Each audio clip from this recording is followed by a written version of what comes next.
You're listening to Mapping Minds.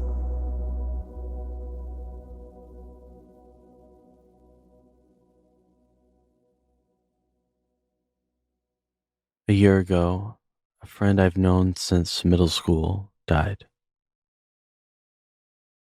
We talked less and less in the years preceding her death, and at the same time, her health grew worse and worse. Without really realizing it, I think I withdrew partially because of what she was going through and how painful it was to watch. There were other factors, of course, but out of love for her, I'm choosing to own my cowardice and to commit to never repeat this mistake again. Our society's relationship with death is far from healthy. How can something so universal be so hard to talk about, to truly prepare for? That's why I wanted to talk to BJ Miller. He's a physician specializing in palliative care, an instructor at UC San Francisco's School of Medicine, the co-author of A Beginner's Guide to the End, and a personal hero of mine.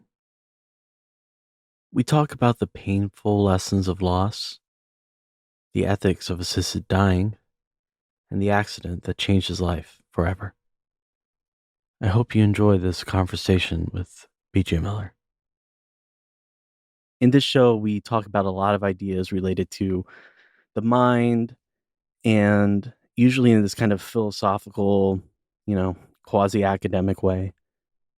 Death has this way of clarifying in a very stark, immediate way your own bullshit, It just sort of strips away all of your concepts and illuminates that a lot of this is like a thin veil covering a deep discomfort with the reality of your own mortality. So that's one reason why I wanted to talk to you, because I feel like your work is really around being comfortable with everything to do with what it means to live and to die. Amen. It's a big ask for us, each of us. It's a big ask for society. It's certainly a big ask for our healthcare system and our structures. But it's like the ask. It's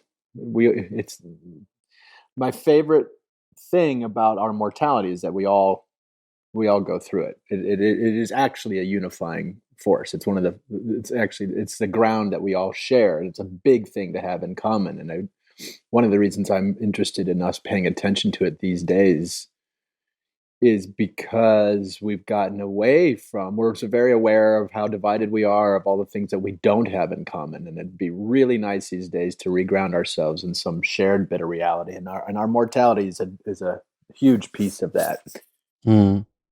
So end-of-life care, I feel like, is something that everyone knows about, but not really knows much about. Could you describe what your day-to-day is like, what it looks like to be a palliative care physician? Well, my day-to-day life has changed considerably in the last couple of years, Jimmy. So for many years I was full-time clinical palliative care in hospital, in clinic, home-based, you name it, all over the place. And then spent several years working at a hospice house, a place where people went to die, or people went to live until they died, is the best way to say it.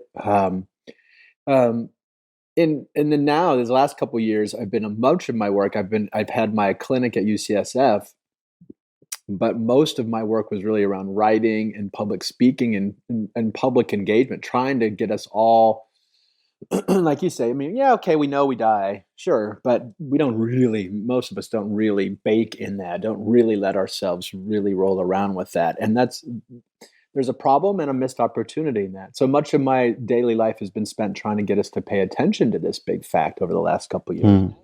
But now, actually, since in the last couple of months, catalyzed by COVID, I'm starting to do online palliative care work, where I meet with people and we talk just like you and I are talking, either by, over the video conference or by telephone. So now I am finally back to doing much more direct care really talking with people who are actually in the throes of either dying or dealing with serious illness. So anyway, that's sorry for the little detour, but that my daily life is different from the average palliative care doctor's life in a lot of ways. But maybe if I could pick up one point, I think that your question highlights is, as a palliative care doc, well, two things to say. One is palliative care and hospice, or palliative care and end of life care, aren't exactly the same thing. So palliative care is really just the interdisciplinary pursuit of quality of life and the treatment of suffering. That's what palliative care is about. There's nothing in that definition about death or how much time you have left to live. So it's really important for us all to understand that. A lot of my patients I've seen for 10 or 12 years, so they're not nowhere close to dying. You don't have to be dying to get palliative care. You just sort of have to be suffering. So palliative by definition is just the alleviation of suffering Yes. in a medical way. Yeah, well, that medicine has co-opted that term, but palliative is not a medical term. I mean, to palliate something is to help them feel better. If I were to palliate my feelings, that would just be me feeling better. So palliate means to ease. That's it. So medicine, the medical industry has sort of co-opted that term and developed a subspecialty within medicine, but that's only officially since 2006.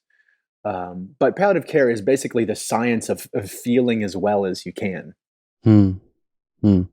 So hospice is a subset of palliative care, and palliative care as a field grew out of hospice. So hospice is a type of palliative care that is focused around the end of life, in the final months of life. But so it's important that viewers or listeners understand the distinction. You can get palliative care and be nowhere near death. Wow. Yeah. That's, and I think many people just imagine that you're living your life into old age until you're ready to be, institutionalized in a nursing home somewhere, and like that's basically when your care starts, rather than this whole almost like, it seems almost like a shamanic transitioning into a different phase of life that you're helping them with. So it's true.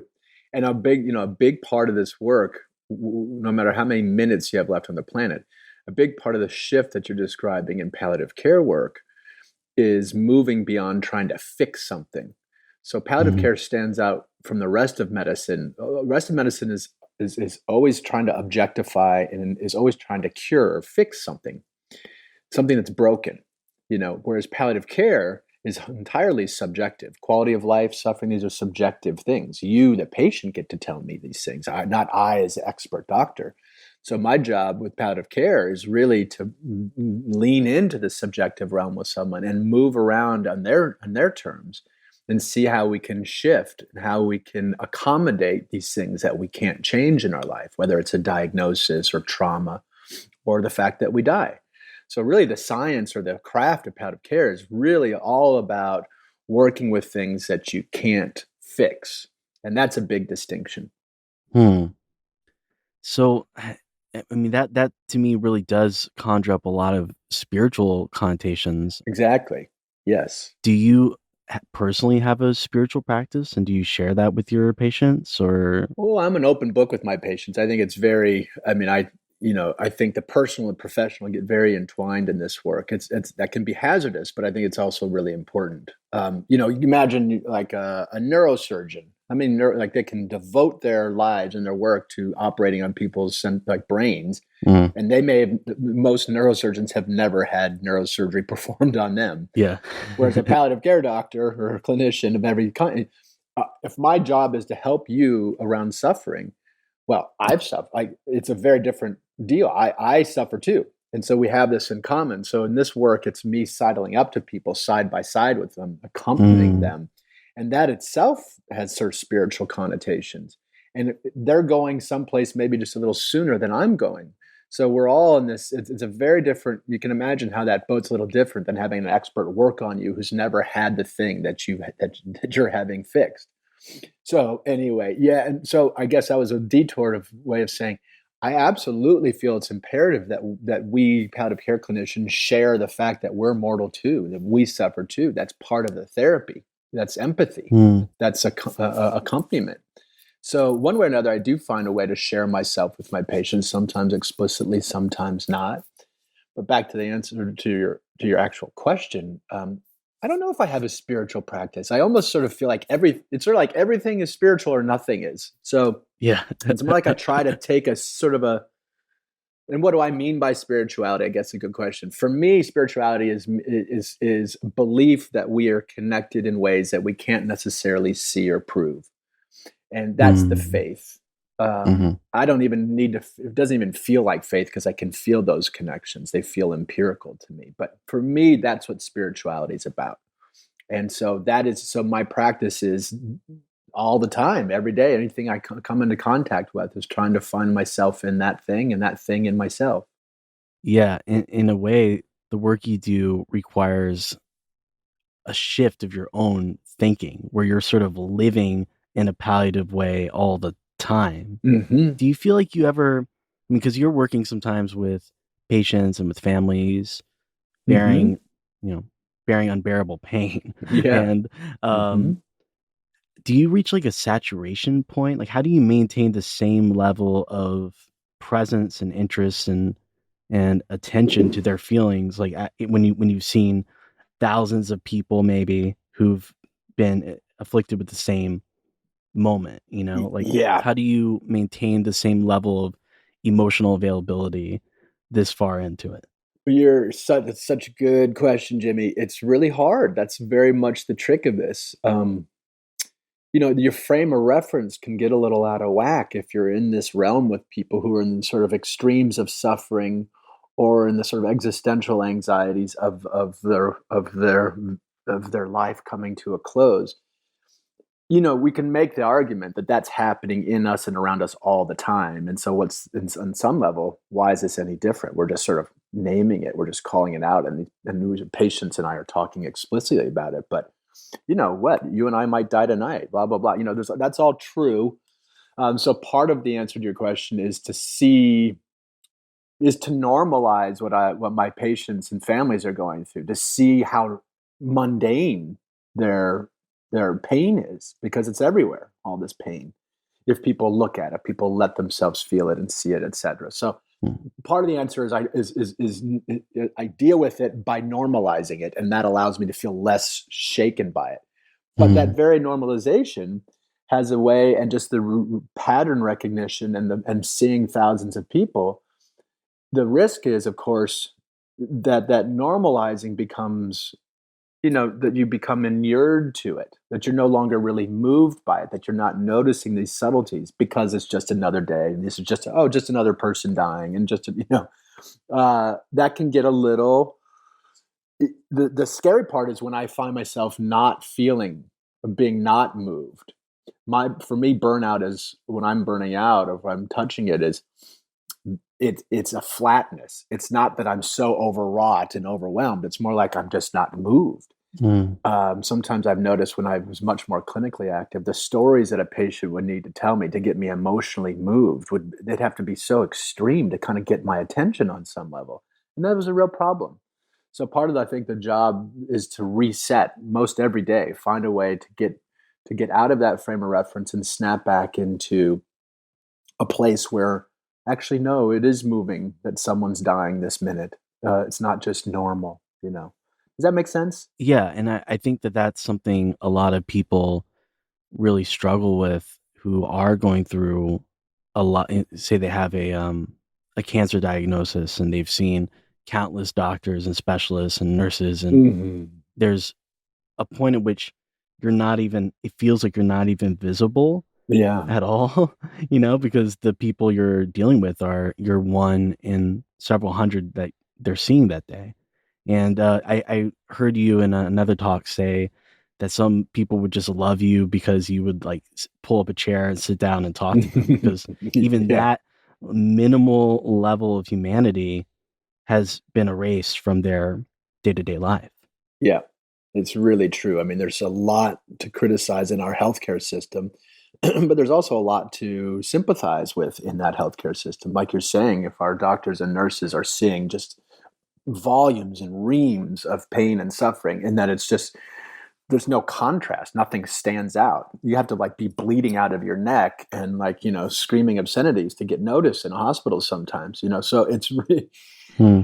you can see how that's adaptive and you can see how that's problematic. Mm-hmm. But it's certainly for me and for my field of palliative care, this is why, I mean, on some level, think about it, Jimmy. Why would we need a subspecialty, an exotic subspecialty, extra training to have this field that just is devoted to tending to how you feel? That should be pretty friggin' basic, right? I mean, and the idea of sticking with people when they're beyond your cure, when they're beyond your fix, like these are pretty fundamental things. But it's telling that our healthcare system requires a new subspecialty to come along and remind itself that no, we have obligations to each other to act on the emotional and psychological planes, Mm-hmm. and we have obligations to bear witness to each other. And in a way, my job is to be moved. My job really is to be sensitive, to be affected. Mm. It's one of the sweetest things we can do for one another is to be affected by each other. And so, and it's telling that our healthcare system requires a subspecialty to remind it to do this kind of work. Ideally, palliative care, if it has its way and reorients healthcare, palliative care as a subspecialty could go away. It wouldn't be needed. Mm-hmm. In that sense, there's something kind of insurrectionary about your whole field and approach because it's acknowledging by definition that there's a lack in care. Yes, yes. It requires some soul searching and some looking in the mirror for the whole healthcare system. And we are there is a little bit of, especially some of the early adopters in the field, a lot of the people you probably love. There's a sort of a subterfuge streak in a lot of us. There's a little twinkle in our eye that we kind of love the idea of sort of upending the apple cart. And it's kind of fun to be a non-doctor and flaunt not wearing a white coat and to really subtly and otherwise upend some of these structures that actually have gotten in the way, that structures that may have meant to have been protect people, but have gotten in the way of care. And anyone who's been a patient or family navigating the healthcare system, you know it's sometimes very hard to find actual care. Like, where is anyone giving it shit? Yeah. And so, so there's a word can't quite get to the tip of my tongue, but there is a little bit of a countercultural aspect to our field. So then what's your vision for the next 10 years, 20 years of your work? Where would you like to see your field go and medicine in general? Well, so for medicine in general, I would love to see that palliative care, sort of like I said, we were sort of hinting a moment ago. I would love to see all of healthcare embrace palliative care as just as normal part of everyday care. Mm-hmm. That of course our surgeons and our nurses and psychiatry, whatever, name a field, of course we should be caring about how our patients feel. Of course we should be communicating thoughtfully and honestly. Of course we should be taking care of ourselves and our caregivers because they're part of the team. I mean, these are the basic tenets of palliative care. So I would like to see healthcare absorb the tenets of palliative care as not being exotic stuff of a subspecialty, but as being front and center and essential to the practice of healthcare, period. That's what I'd love to see happen for the whole system. And part of that would be the healthcare system changing some of its reimbursement streams, moving from a fee-for-service to a value-based care. We can talk about that sort of wonky stuff. But more interestingly, that includes healthcare coming to terms with the fact that not everyone's fixable and that we all die, and that our healthcare system shouldn't view that as a failure. For example, that the healthcare system should understand that death is part of life. The healthcare system needs to understand that a person isn't, right now our structures, we have our medical services and we have our social services. But as a patient, it's not like I'm divided by my medical issues and my social issues. They're all in the mix. And we have these structural divides that chop us up. And so I'd love to see the healthcare system concern itself about reintegrating us. Sure, you can dissect us and pull us apart for specialization purposes, but I'd love to see the healthcare system put us back together again or concern itself with somehow becoming whole, even when we're dying. That's kind of symptomatic of a fracturing in our society, in our culture, that goes That's far right. deeper than just like, healthcare. It's That's right. a general disease with death and with dying, and an aversion to aging, and a sort of Hmm. like alienation from elders and people who are in a state of physical or cognitive decline, you know? Right on. So I think one thing that's very emblematic of that is assisted dying, and Hmm. why that's so deeply controversial, you know? Hmm. Um, Hmm. there's this idea of like do no harm in medicine, Hmm. and then there's this prolonged suffering that many people are enduring, and they're just looking for a way out of it. Hmm. Where do you stand on all this? Yeah, it is fascinating stuff. It's just, and it gets to this sort of our orientation to death. So just for your listeners, so it used to be called physician assisted suicide, but I think thoughtfully advocates for these policies tried to get the word suicide out of the mix. That word had too much baggage. That implied pathology and implied tragedy. Um, Whereas, so now the language is aid in dying or medical or assisted dying. So now I believe nine states have laws on the books that sanction or allow a physician like myself to prescribe a lethal dose of medication to someone who is already terminally ill and who goes through some steps to request this support. Um, and so there are protections in it. We can talk about the details of the law, but that's the general gist. Um, and so if you qualify, I could prescribe you. I can't put the medicine in you. It's a part of the inborn structure of the law. It has to be at your own volition. So I could give you a prescription if you pass these tests, these sort of qualifications. I could give you a lethal dose of medication that is intended to end your life. But it would be up to you to take that when you're ready. I wouldn't put it into your system. Yeah. And one of the things we've learned from Oregon was the first state, 1997. They called it their Death with Dignity law. And other states like California have followed suit, and the laws look very similar. But one of the very interesting things to come out of the data that's been tracked is that very few people seek to hasten their own death. It's like something like 0.4% of deaths Wow. in Oregon. And what's further interesting is a lot of the people who actually go through the process, get that lethal prescription, never use it. Hmm. And it's not that surprising. Of course, it's you can probably know this feeling. Like I have pain meds from my own medical stuff that are like 20 years old that's sitting in my drawer. I just love knowing it's there, so that when I find myself imagining some future pain state, it's really helpful for me to know I've got something to take for it.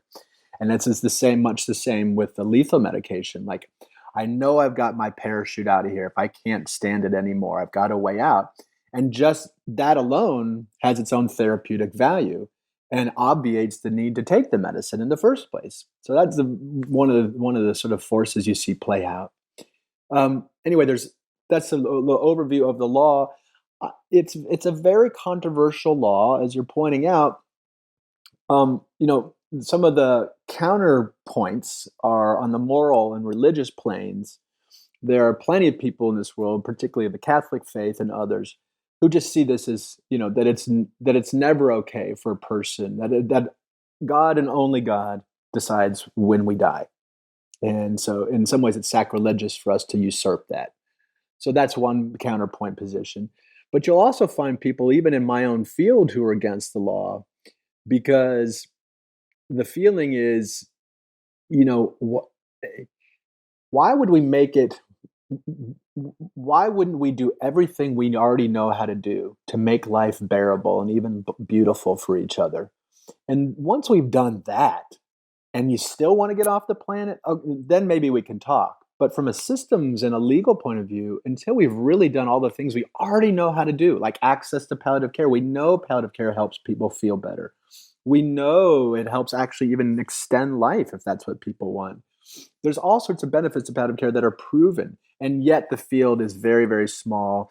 Plenty of people don't have access to palliative care in this country. So where's the energy working on that? Why aren't we promoting these things which we know help people rather than going right to this end game of, sure, we'll help you get off the planet? It's a little bit too convenient, and it sort of takes the boot off the neck of the system to improve itself. That's another counterpoint. Huh. Yeah. Yeah, I hadn't considered that before. Because I mean, it feels like a basic level of autonomy over your own life to be able to dictate when Yeah, you want to go. yeah. But also, there are these deeply entrenched social and institutional problems that are, I mean, for example, good end of life care seems like something that's only possible for like the uber wealthy who Mhm. can afford either some like, in-house hospice care or something. Like a lot of people don't even have access to Mhm. this potential dignified way of Mhm. enjoying the last years of their life. Yeah, so exactly. So from a systems point of view, there's a lot to say about, why aren't we pointing our resources in a different, better way to help promote life rather than just help promote ending it? Um, so there's plenty to say about that.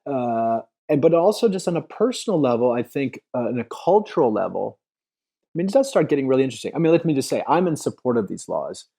I have been a doctor of record and prescribed lethal medications a handful of times, and I must say, Jimmy, every time I've done it, it's felt hard and sad, and in some ways counter.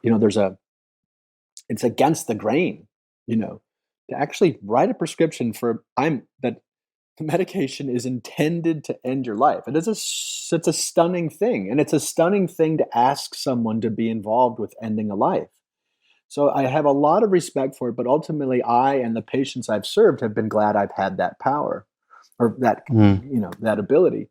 But I must say too, I think one of the details that makes this all so interesting is a lot of the proponents of the law and people who have come to accept these laws do so because under the sort of premise that as a last resort, like you have to be like, Jimmy, if you're my patient, if you can prove to me that you're miserable enough and that you've tried other things and those things aren't helping, whether it's antidepressants or whatever, better pain management, talking therapy, whatever it may be.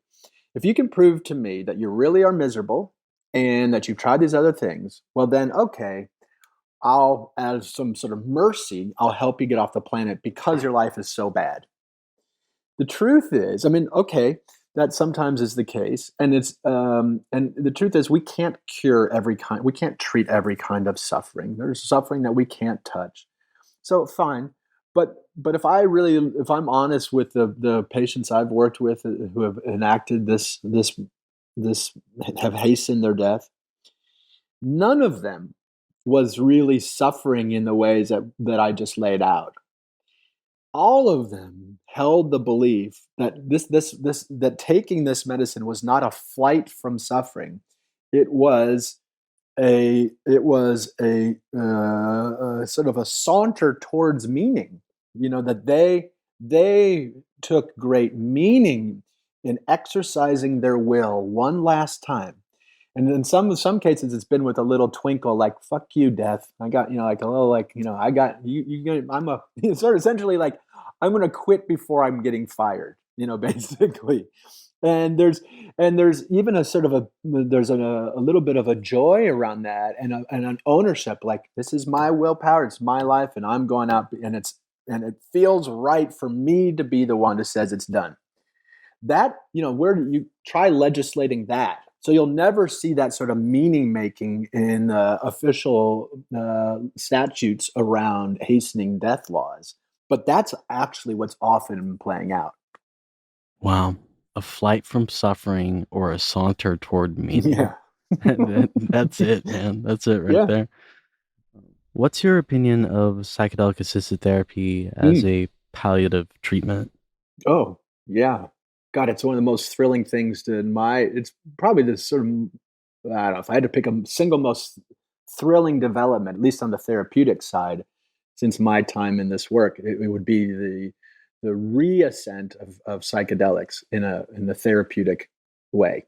So as you know, these things have Bill Richards, one of the most lovely people who's ever walked the planet, he was been doing this research. He was one of the guys, he's still around, and he was doing this research back in the 50s and 60s that showed incredible promise. And then for cultural and political reasons, this all got sidestepped. But now there's this reawakening happening, as you well know, and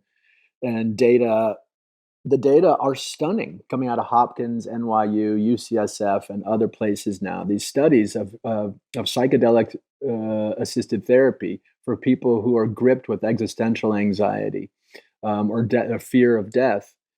A single session, people are coming out of this single session, and setting really, really matters. And there's an integration process. This is not folks just recreationally going out in the woods and taking undescribed amounts of stuff. These are serious people who are seriously struggling and are not thrill seeking. Anyway, they come out of this one session. So far, no adverse events. Come out of this one session feeling connected to the cosmos in ways they hadn't before. Totally, almost completely dropping their fear of death.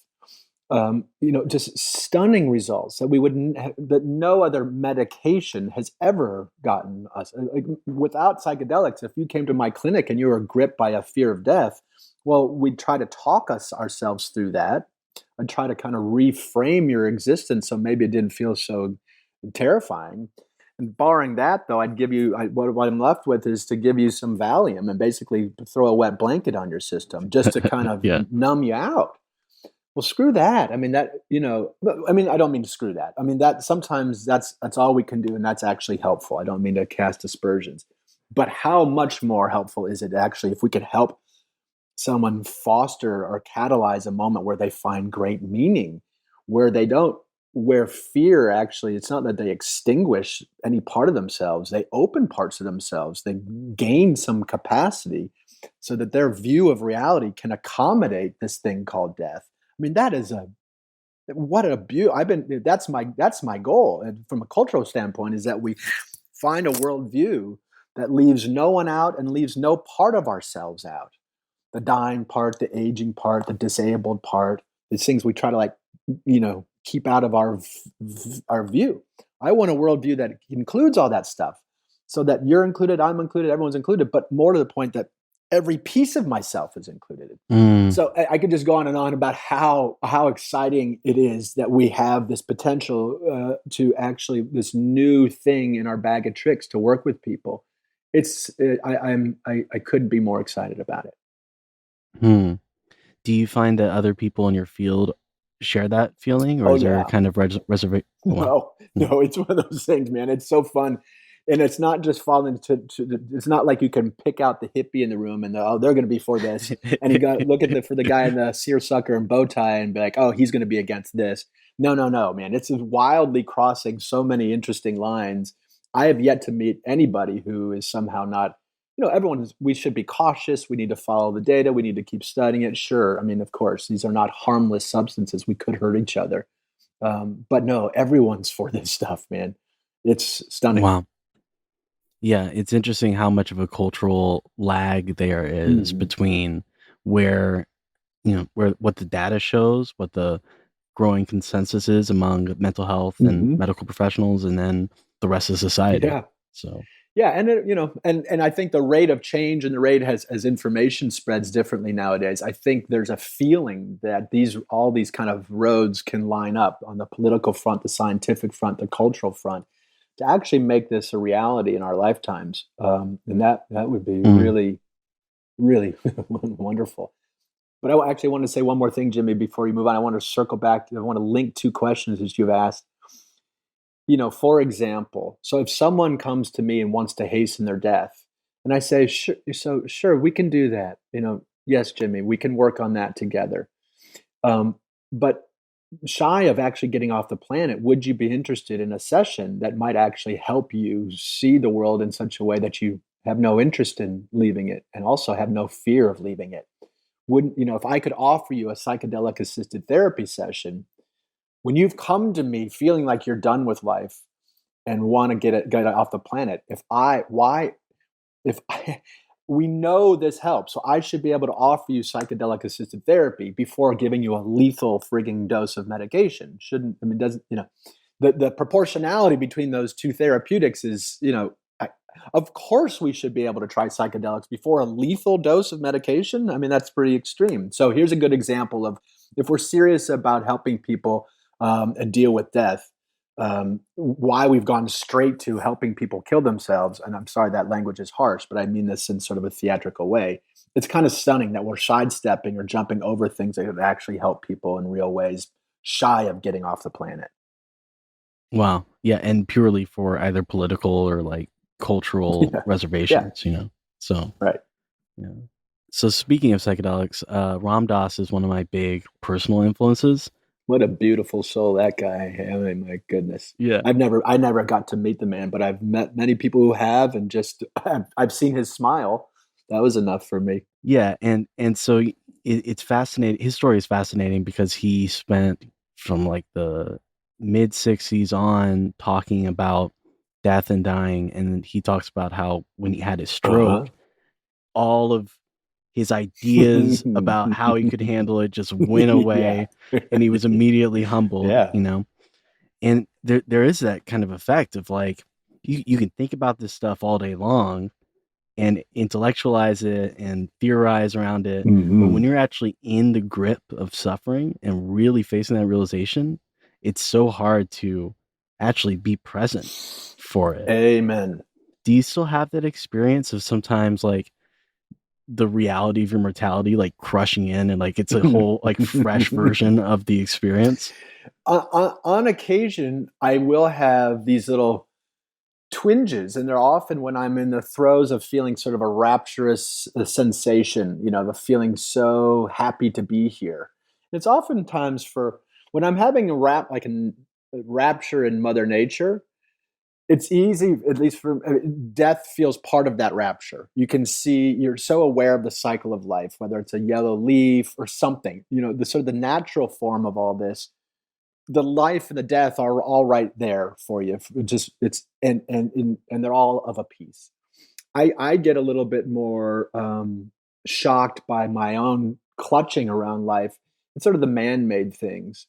I've just started watching the Last Dance, that documentary about the Chicago Bulls in the 1990s. I'm from Chicago, and I was a huge Bulls fan in the 90s. I mean, that for any of us who were around for that time, it was just a stunning. To be a Bulls fan in the 90s was I don't know what to compare it to. It was amazing. And anyway, I'm watching. So I'm going down memory lane watching this documentary, and that's the kind of thing that makes me. I don't want to die to miss that kind of stuff. To miss basketball, to miss Michael Jordan, like that sort of entirely human endeavor of taking a ball, putting in a hoop. What gives, and yet so much mastery and ballet and discipline and human striving is all wrapped up in that game and in that person. And it was just those moments where I'm reacquainted with the fact that I'm terrified to die are very often around these human. I want to be there. I want to be here for November 3rd, the election. I really want to be here for, these kinds of things. When I'm in nature, I'm much less freaked out. But I also just want to say, when I'm teaching students, and for my own sake, you put your finger on such a hazard of this field. And there have actually been some pretty spectacularly miserable deaths among hospice colleagues, because I think if you're not careful, you're like, oh, I got this death thing. I've been thinking about it for years. I've been around thousands of people who have died. Or, whatever it is, you can seduce yourself into, like you recounted with Ram Dass, into thinking, oh, when it's my time, I'll be fine. And then when it's finally your time, holy shit, you're really not fine. And so for myself, and whenever I'm teaching this stuff, I remind myself all the time that I am trying to gain knowledge about something that I have not really done yet. And that when I'm actually doing it and we move from abstraction to reality, I always reserve the right to freak out. I think it's a really important little caveat, a little asterisk to put next to all of this stuff. Yeah, because it's there are so many unknown variables that you can't like quantify with no matter how much you prepare for it. That's right. One other thing around this topic that I've been thinking about a lot lately is the guilt around not having been more present for the people in my life who have passed away. One of my good friends it's my first like peer age person who passed away a year ago next month. She had like reached out to me several times on Facebook, and like it was just there was a lot going on, and just really wasn't as available as I feel like she deserved. And that's one thing that I think a lot of people, especially like family members, really struggle with, and how to make sense of, because we live in a society where it's not exactly like you can put work on pause, you can put the rest of your life on pause. It's like, so you have these other things like consuming you and all of your attention, and yet there's someone that you love deeply who's going through the last moments of their life. You know, how do we like, because until we can like radically restructure society, what do you say to people who are struggling with that guilt and loss? A couple of things come to mind, and I appreciate you sharing that, Jimmy. One is to not, in a way, lovingly not let yourself off the hook for a second and say, okay, what did I just learn here? Like next time I'm with someone, and someone I'm close with who I know is near the end or suspect it, what would I like to do differently? Like actually really letting yourself learn a lesson there can be one of the loveliest parts of the legacy too. Like, so I wouldn't say, oh, don't worry about it, Jimmy. Before you do that, say, really, man, what would I have wished to have done here? And what did I just learn? And for your friend's legacy, and one of the transition things in terms of your own affect towards yourself is to see that well, I was going to ask your friend's name, but I won't do that. I was going to say, like, so when you think of this friend who's gone now, and how maybe you wish you had done a little different, if you let yourself learn that lesson, then you can link that to your friend and see that as part of her legacy, as something she taught you. And in that way, that's a loving reframe, rather than feeling like shit, like you disappointed someone, like, oh my God, I can't even face my friend's memory because I wasn't blah, blah, blah. No, say, no, I learned this, and I learned this thanks to you. And thank you, friend, wherever the hell you are. And I'll try to do differently next time. And because I love you, and now I realize that, and thank you for teaching me that. That helps. Some version of that can help upend the self-loathing that is not really serving anything. I'm putting words in your mouth, but that's where it can go, which ultimately points me to, in terms of the muscles we need to develop if we really want to have this full life and be ready to go when we need to, is there are a couple, love, all sorts of compassion, blah, blah, blah. But a high on the list is forgiveness, because there's just no way to go through this life without hurting somebody that you didn't mean to hurt. You just walk down the street, you're killing a couple thousand bugs. There's just no way to be in this world and not cause pain. There's no way, especially in modern life, like you're saying, with so many things competing for our attention, something's got to give. There's just no way we're not going to disappoint somebody or ourselves. And so given that part, it's a two-pronged response. Let's keep trying to build our capacity to feel more. Let's keep trying to be careful about what we say yes and no to protect that capacity, practically speaking. And at the end of the day, even if we do all that homework just so, we're still going to hurt somebody or ourselves. And so ultimately, I think one of my favorite human potential is forgiveness. And I think that's called, that needs to be summoned, that we all need to learn towards ourselves and towards others. That's a big, big piece of all this. Yeah. That forgiveness element is so I'm just trying to sit in that feeling for a little bit, because it's that's just, it's so hard to like forgive yourself when you're just so well acquainted with the ways in which, you've failed, and I think death again has this way of illuminating all of the trivialities that you live with and are Yeah. in many ways like forced to live with, Yep. and the struggle to have dominion over your own like inner world. You know what I mean? It's just everything feels like it kind of imposes upon that. Yeah, which which is why I feel like really regularly meditating on and attuning to this reality is essential for just wholeness, Just basic sanity, Yeah, I completely agree with you, and it really does take increasingly we have to develop an intentional practice, because if we just leave ourselves to the flow of daily life in the West, there's nothing in our billboard advertisements and our sort of polite conversations, no part of the structures that we put in place for our daily lives is going to help us here. You like you're saying, you're developing a meditation practice, prayer, forgiveness practice, a gratitude practice. You have to be very intentional about blocking out some space for this stuff, because daily life no longer does that for us unless you live on a farm. Yeah. Well, and on the other side of this too, when you actually are going through through end of life, to allow yourself to receive love and to receive care, and it's this it's brutal, just like remarkably humbling process. So brutally hard. You're really putting your finger on something. I just see it play out in myself and others again and again. I still find myself a little surprised at it, which is, I think we all, the surprise is that how hard it is to be loved.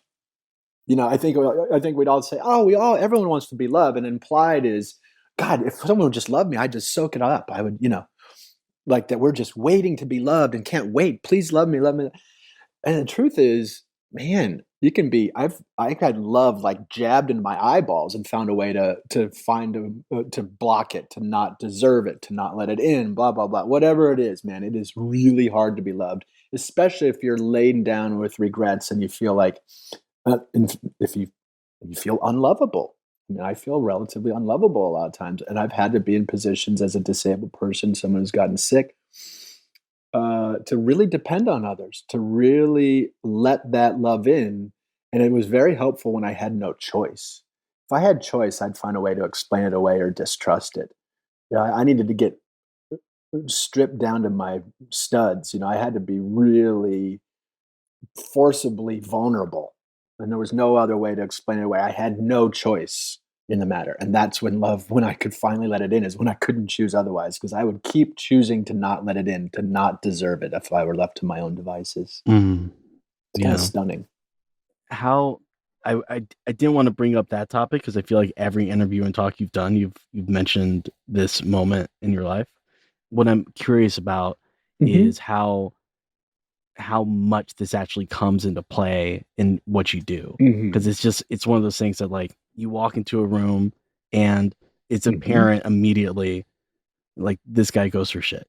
Yeah, you're right on. Well, I'll just jump in. I mean, so when I was 19, friends of mine, I was in college out east, and friends of mine and I were just screwing around on just horsing around, and we decided to climb on top of a parked commuter train. It was just sitting there. We didn't, like you would climb a tree or something. It was not, we didn't think we were doing anything crazy. But the wires, and so this commuter train, the wires run overhead. It's electrified from above. And when I stood up, I had a metal, once I climbed up on top of the train on the back on a ladder, and then I had a metal watch on. And when I stood up, the electricity arced to the watch.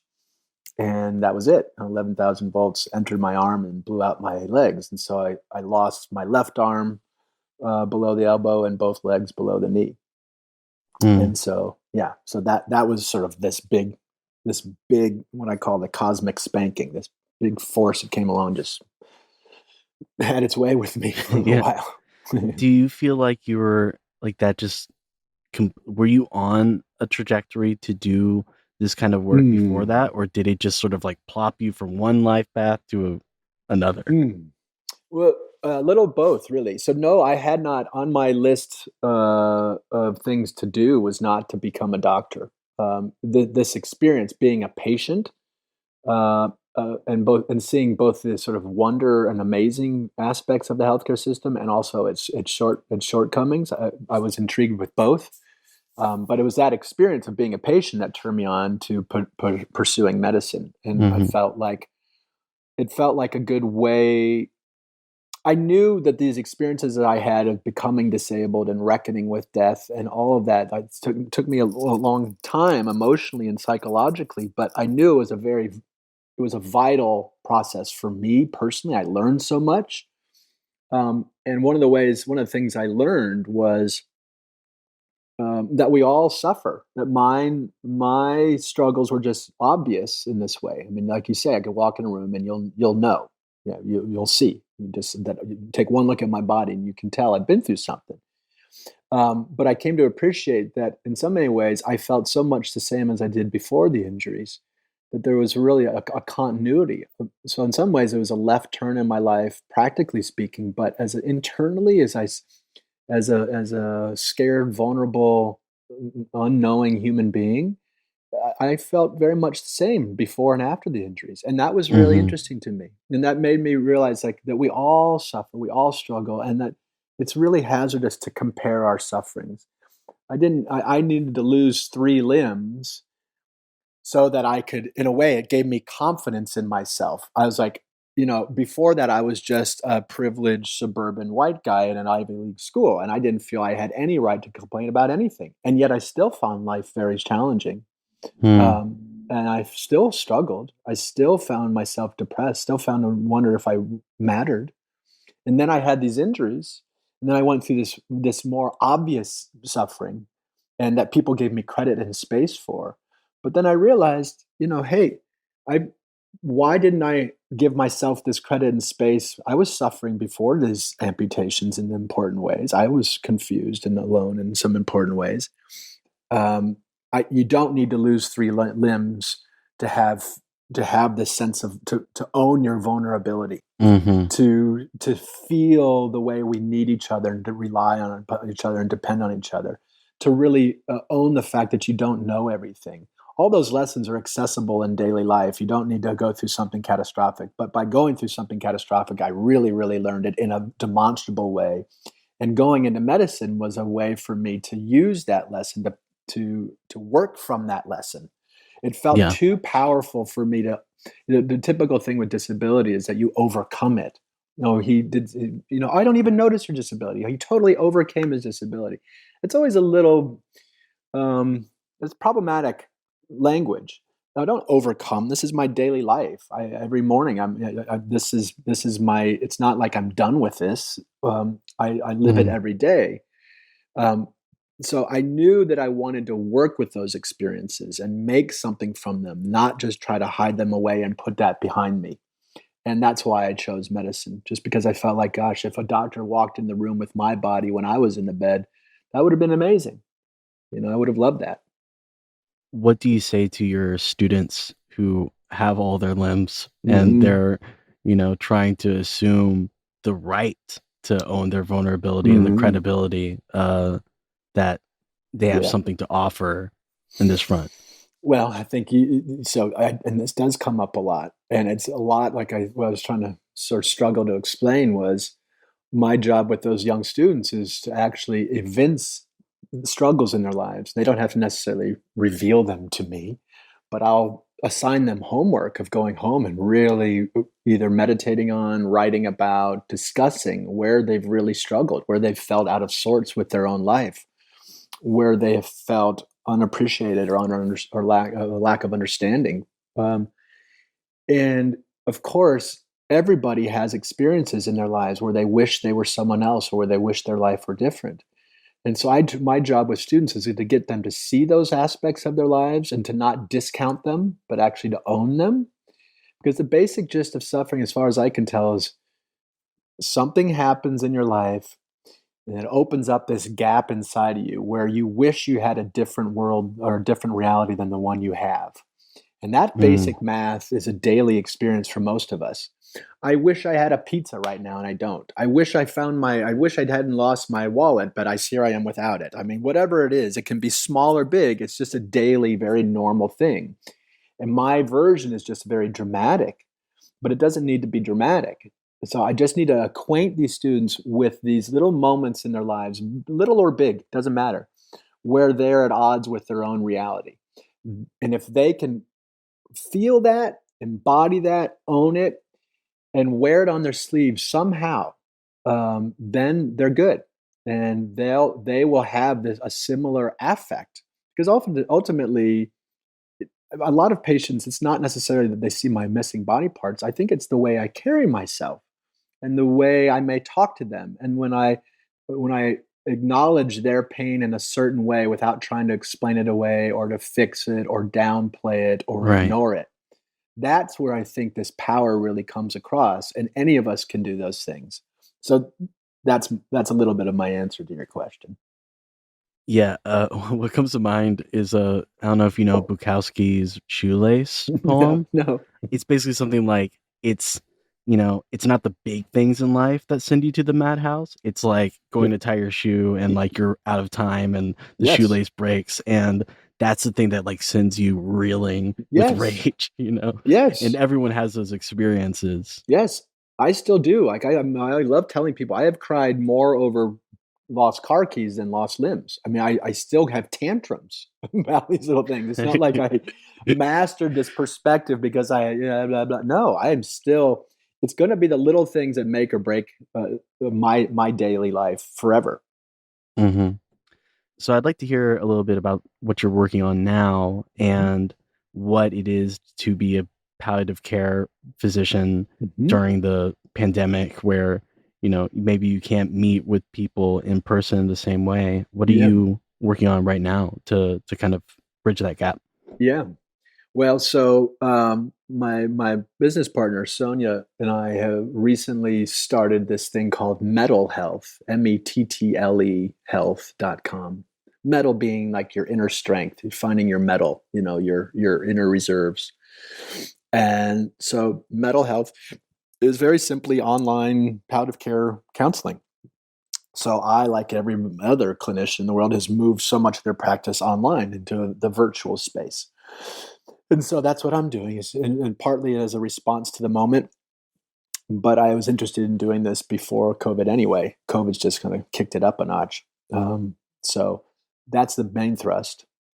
What's changed about your work in terms of the actual, like, clinical aspect? Has anything changed when it's, like, through a screen? Or because, I mean, there's Yeah, there's there's not the same, like, embodiment experience that yeah, you yeah. get.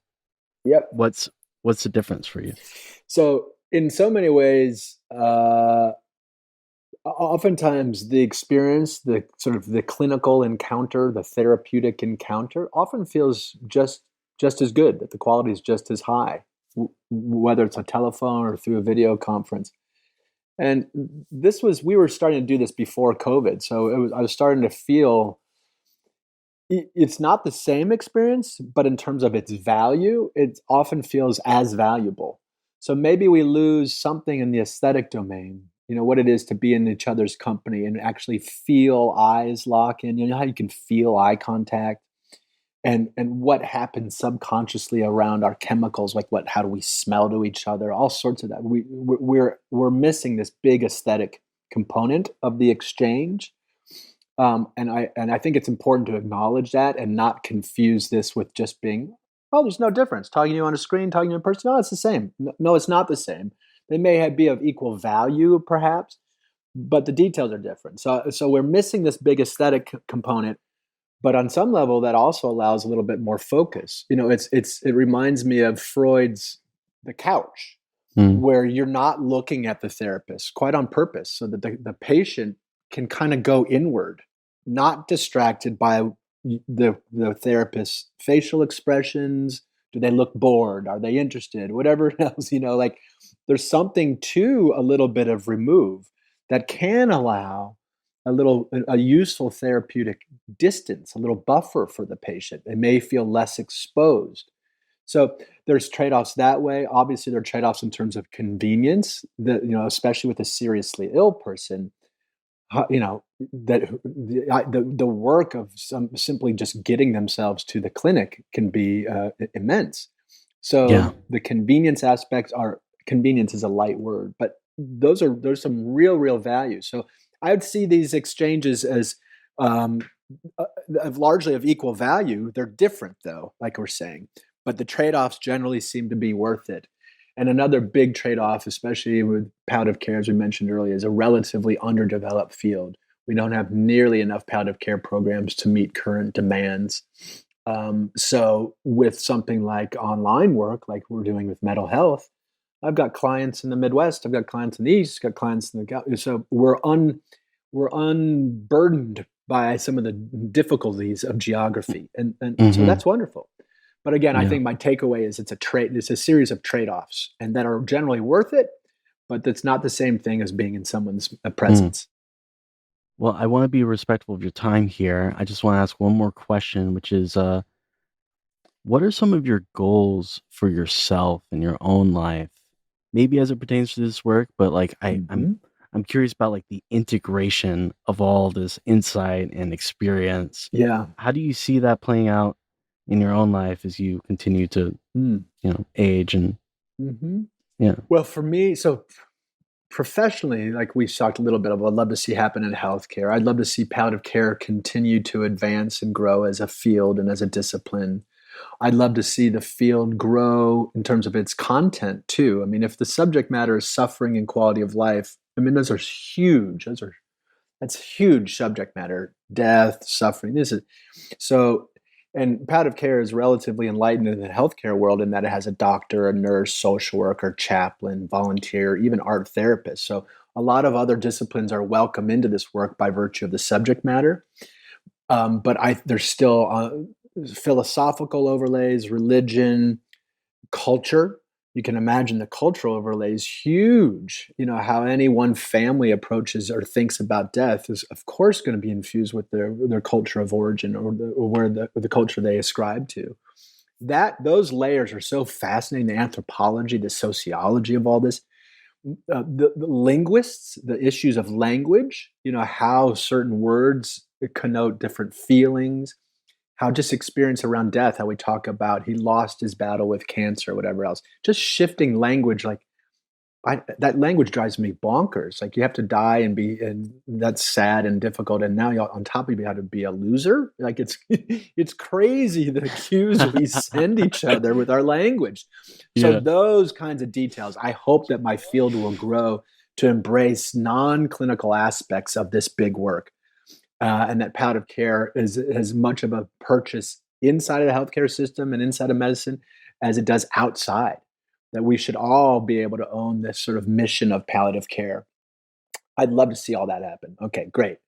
But me personally, I also am aware that I won't do this work forever. I've changed the job description many times over, and I'll change it again because there's something about there's an important, at least for me so far in my life, there's an important difference between talking about something and being in something. I spent a lot of time kind of trying to frame things for patients or for books or whatever else. And in some ways, I feel a need to, I can either, I can either, how to put it, I can either be or I can talk about being. And a lot of the time I'm spent talking about being. And I'd rather just go get weird and play myself out as a human being. Just dig into myself as a sentient human being too, and not worry so much about trying to articulate and clear this space for people, but actually be in that space myself. And for me, that means I won't always do this kind of work. At some point, I would love to make mental health. I'd love to grow mental health and make that a serious thing at scale that's helping people and doing good in the world and employing people. And at some point, I'd love to build. I'd love the architecture and design aspects. I would love to create therapeutic spaces, whether it's hospice houses or universally designed, accessible housing. I'd love to get into real estate that way and build places. I would love to get into prosthetics and create new gizmos for my feet. Wow. So who knows? But one way or another, I get off on how malleable we humans are and how many ways I can change. That for me is part of my own development. And even more specifically than that, before I die, I'd really like to get to a place where I know one of my struggles is knowing what to take personally in this world. And the answer is probably not much, but I tend to take a lot of it personally.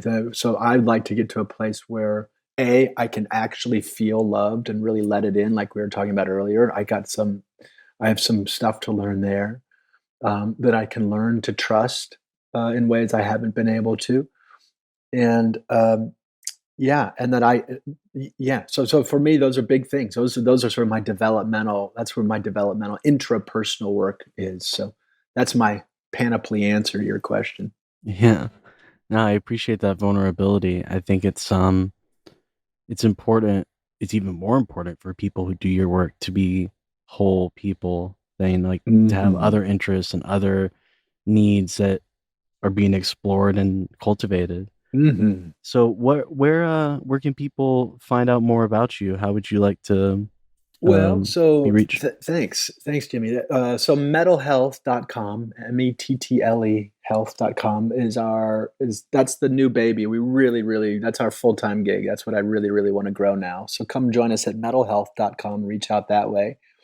We are on Twitter, I think metal_health is our Twitter handle, or at BJ Miller MD. You can find us at either of those places. We're trying to get more and more engaged with social media, so stay tuned. We're just started there. And then the book too, A Beginner's Guide to the End. That came out last year. The paperback came out a few months ago. We have a website for the book. You can reach us there, and it's just an acronym of the title, A Beginner's Guide to the End. So it's abgtte.com. Mm, You can find us at any of those places. wonderful. And I just want to say, like, since I first heard of you and your work, and I don't know, about 10 years ago or something, it's really been a model of how I want to be, like not just as it pertains to death and dying, but like as a human being. And I just want to express my gratitude for the presence that you carry and the role modeling you do for me personally. Thank you, Jimmy. That is very nice to hear, buddy. Thank you. Because we don't know when we will die, we get to think of life as an inexhaustible well. Yet everything happens only a certain number of times, and a very small number, really. How many more times will you remember a certain afternoon of your childhood? Some afternoon that's so deeply a part of your being that you can't even conceive of your life without it. Perhaps 4 or 5 times more, perhaps not even that. How many more times will you watch the full moon rise? Perhaps 20.